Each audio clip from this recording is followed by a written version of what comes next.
Back in June of last year, Kanye West told the New York Times that he was learning how to not be on his medication for bipolar disorder. At the time, he claimed that he had only taken his medication once in the previous week. In October, during a meeting with Donald Trump of all people, West apparently told the president that his bipolar must be some kind of misdiagnosis, and that his erratic, self-destructive behavior that landed him in the hospital with a psychiatric hold in 2016 was nothing to be concerned about.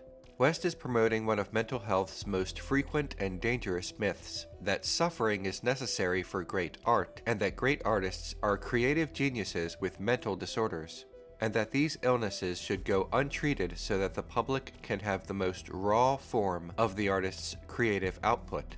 Esme Weijun Wang, a novelist with schizoaffective disorder, said of this myth, "It may be true that mental illness has given me insights with which to work, creatively speaking, but it's also made me too sick to use that creativity. The voice in my head that says, 'Die, die, die,' is not a voice that encourages putting together a short story." I think that's what I like the most about Whisper of the Heart, a 1995 film directed by Yoshikumi Kondo and written by Hayao Miyazaki. It's about a teenage girl named Shizuku who loves to read and write. She shared her creative works with her friends, meets a boy named Saiji, becomes both envious of and enamored with Saiji's artistic talent with the violin, and eventually decides to become a writer. She decides to work hard on her high school entrance exams so that she can get into a good school, learn more about writing, and become better at her eventual profession. It's a movie about having passion for your art and trying to go about it in the best way possible to improve upon your work, accept constructive criticism, learn more, and develop your talent. That's how most art happens. It's sometimes the product of trauma, but it's more often the product of hard work, imagination, education, and uses life experiences, both bad and good, to develop art that feels real and meaningful due to the passion and learned skills of the artist. The idea that art comes from pain has ancient origins, but in modern times the myth has been propagated by coverage of celebrities and by portrayals in popular media. History is full of creative people who also battled their own personal demons. Perhaps because of this, and because the image of the tortured artist is so captivating for audiences, movies and television often portray the tortured creative genius character, a spectacular artist with a mental disorder that helps them create provocative art. The tortured creative genius who lashes out, behaves erratically, and has wild mood swings all in the name of passion has become a tired trope in popular media.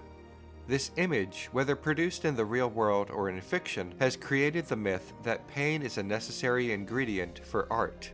We love Amy Winehouse and Kurt Cobain, and we say that their pain produced their greatest work. And though they died young, it was somehow worth it for the enjoyment of others, as if celebrating a kind of human sacrifice, a morbid ceremony in which the only result is a song. The scientific data surrounding all of this creative genius with a mental disorder stuff is mixed at best. There is research suggesting that people with bipolar disorder, as well as the healthy siblings of people with bipolar disorder or schizophrenia, often have creative occupations.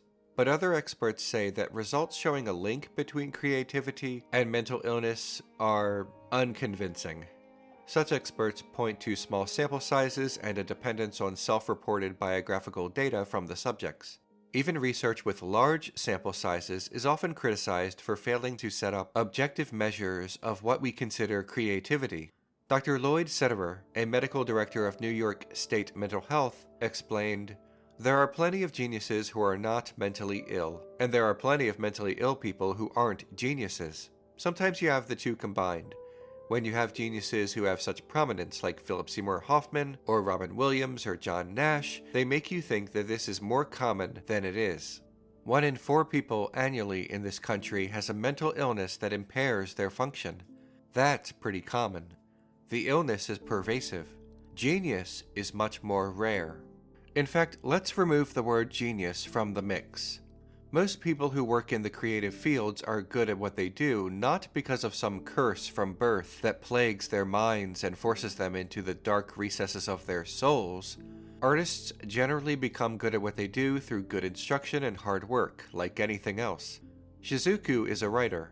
She writes lyrics and stories, she gets criticism, some constructive and some not, and later in the film she submits some of her work to an old man who tells her that she has potential but needs refinement. That's how artists get better. That's how anyone gets better at anything. Shizuku has problems in her life, but they are mostly external and the result of growing up, not some dark, internal suffering. When an artist is good at what they do, they are deified in the media, labeled genius, doubly so if they die young. This creates some circuitous logic. People think, well, pain is what makes art good, and this artist who died young was obviously in great pain, so their art too must be great. Therefore, this dead artist must be a genius, and the more they suffer, the better art they give us. Yikes. Okay, let's focus on garden variety people in creative occupations who may or may not have mental disorders. See, there still exists a few other problems with the research and the perception of the tortured artist. One is that anxiety, depression, and suicidal ideation may not be linked with a subject's creativity, but could be the result of working in the stressful environment of a creative field. Working in a creative environment can affect mental health and lead to the spreading of the tortured creative genius image. The creative sectors are riddled with poor conditions, high-pressure environments, long hours, and low wages. In Whisper of the Heart, this is referenced when Shizuku and her father have a heart-to-heart about the young girl wanting to focus on her writing. The father says that choosing this path will be more difficult than others. In addition to all the other problems mentioned, Shizuku will face unstable employment and a lack of respect among professionals with careers not in the creative fields. Her mother is initially not very encouraging of her decision, but more than that, people in creative fields will often be told to get a real job. They will be told that art isn't real and that artists should only make art for free and that artists should not be paid. Imagine if that were true. Imagine if every piece of art you love, say your favorite movie, had been made by volunteers.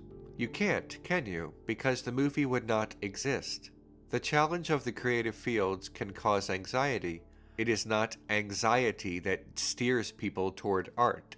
The truth is that the vast majority of your favorite television shows and movies were not created by creative geniuses standing on the precipice of the abyss. It was not pain, suffering, and suicidal ideation that created Star Wars and The Lord of the Rings. Most of everything you love was not made by someone while slumped in a corner having a panic attack.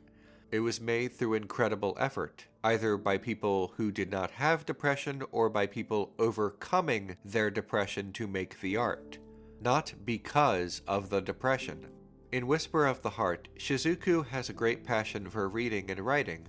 She loves books, and it's her love of books that makes her want to be a writer herself.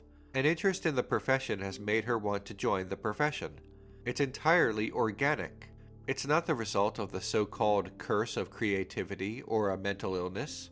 Also, if we are being real here, sometimes people join creative fields because they learn they have a good mind for it and they just need to pay the bills.